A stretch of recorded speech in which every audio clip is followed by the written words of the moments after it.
तुम मेरे हो नायाब जलानी। किस्त नंबर 4। मेरी जान, दिल छोटा क्यों कर रहे हो? हार जीत तो ज़िंदगी का लाजमी जुज़ है।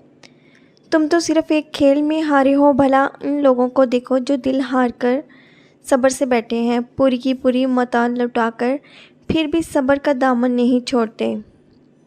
लाला, ऐसी बात नहीं है। अब ने कुछ झिंझलाकर वजाहत करना चाहिए।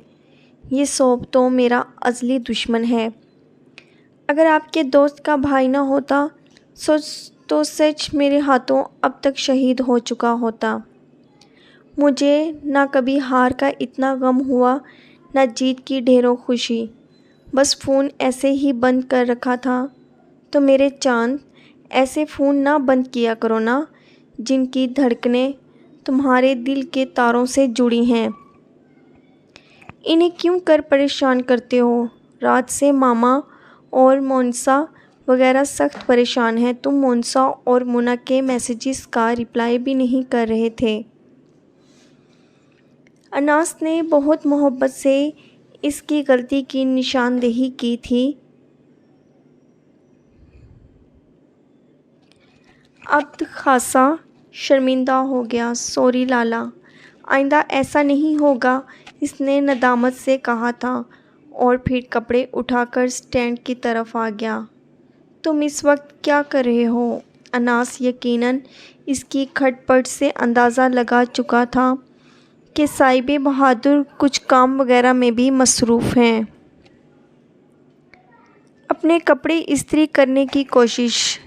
सच लाला, जब से घर से बाहर निकलना पड़ा है, सारे जनानियों वाले काम सीख लिए। कभी तो बड़ा ही रोना आता है। पिछली मर्तबा सोब ने मेरे कपड़े लॉन्ड्री में नहीं दिए तो खुद ही धोने पड़े। हर शर्ट को धोते हुए मोनसा और खाला की बड़ी शिद्दत से याद आई थी। 8-8 आंसू बहाते हुए एक एक मोज़ा धोया था।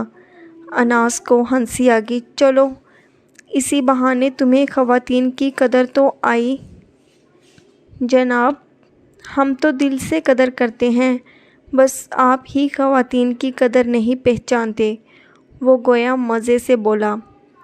आज अगर शादी कर चुके होते तो मैं 3-4 प्यारे प्यारे बच्चों का चाचू होता। तो फिर तैयारी पकड़ो ना, मैं तुम्हें चाचा बनाने के लिए तैयार हूँ। अनास ने गोया एक खुशगवार धमाका किया था। अब की सारी बेजारी पल भर में उड़न छू हो गई। लाला, आप सच कह रहे हैं? वो बेहद हैरान हुआ। 100% सच। अनास इसकी खुशी पर खुद भी मसरूर हो गया था। कौन है वो खुश नसीब? डॉक्टर हुरिया मेरी क्लास फेलो थी और बाद में हम दोनों ने तकरीबन साल भर तक मेडिकल कॉलेज में पढ़ाया भी था। फिर हुरिया इंग्लैंड में और मैं अमेरिका चला गया था। इस पर कुछ घरेलू जिम्मेदारियां थीं, सो इसीलिए इसने मुझे भी कोई अगला कदम उठाने की इजाज़त नहीं दी थी। अब जबकि वो अपने मसाइल से आज़ाद हो गई है और मैं भी अपना क्लिनिक इस्टेब्लिश कर चुका हूँ, तो फिर सोचा क्यों ना मामा और मामा के लाडले को खुश कर दिया जाए। अनास के लहजे से खुशी और शादमानी के फव्वारे फूट रहे थे। यानी बंदूक मेरे और मामा के कंधे पर रखकर चलाना है, अब ने शरारती अंदाज में कहा। ठीक है जी, हमें फिर भी मंजूर है, आप माने तो सही। घर कब आओगे? अनास अब कुछ संजीदगी से पूछ रहा था। इस वीकेंड पर कोशिश करूँगा, वो कुछ सोचते हुए बोला। कोशिश नहीं करना, ज़रूर आना है।